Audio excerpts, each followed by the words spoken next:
হ্যাঁ, সারাদিন ছায়া দেওয়ার পর এখনই তার বন্ধ হওয়ার সময়। এখন এই ছায়াদার ছাতাগুলি বন্ধ হয়ে যাচ্ছে। বলছি মসজিদে নববীর চত্বর থেকে মদিনা মুনাওয়ারা। আল্লাহর এই আল্লাহ রাসূল সাল্লাল্লাহু আলাইহি সাল্লামের মসজিদের চতুর্পাশে এই ছাতাগুলো সারাদিন মানুষকে ছায়া দেয়। একেবারে গুদুলি লগ্নে এই ছাতাগুলো বন্ধ হয়ে যায়, বন্ধ করে দেওয়া হয়। এই বন্ধ করার দৃশ্য এক অপরূপ দৃশ্য। মদিনার এটা এক অনন্য সৌন্দর্য। এই যে মদিনার বিশাল এক মসজিদে নববীর চত্বর, এর চতুর্পাশে লক্ষ লক্ষ মানুষ বসে নামাজ আদায় করে, ইফতার করে, তাসবিহ তাহলিল করে, কোরআন তেলাওয়াত করে।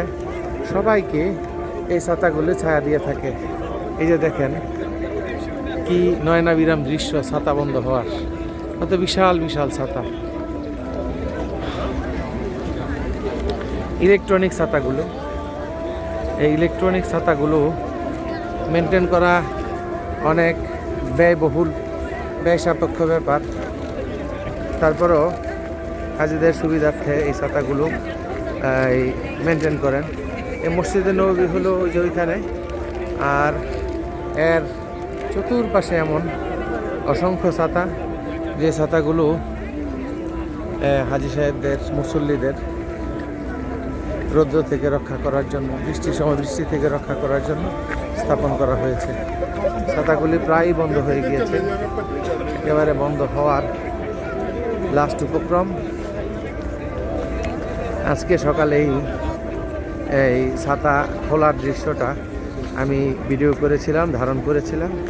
আবার আজকে বন্ধ হওয়ার দৃশ্যটিও ধারণ করলাম। মসজিদে নববীর নামাজ পড়া, ইবাদত করা, তাসবিহ তাহলিল করা, এর মজাই আলাদা। রাসূল সাল্লাল্লাহু আলাইহি সাল্লাম পাশে শায়িত আছেন, অসংখ্য সাহাবী শুয়ে আছেন। ইসলামের স্মৃতি বিজড়িত এলাকা, যেখান থেকে ইসলামের জয় জয়কার শুরু, ইসলাম বিজয় হয়ে আবার এখানে ফিরে এসেছেন। এই মদিনা এক শান্তিময় শহর।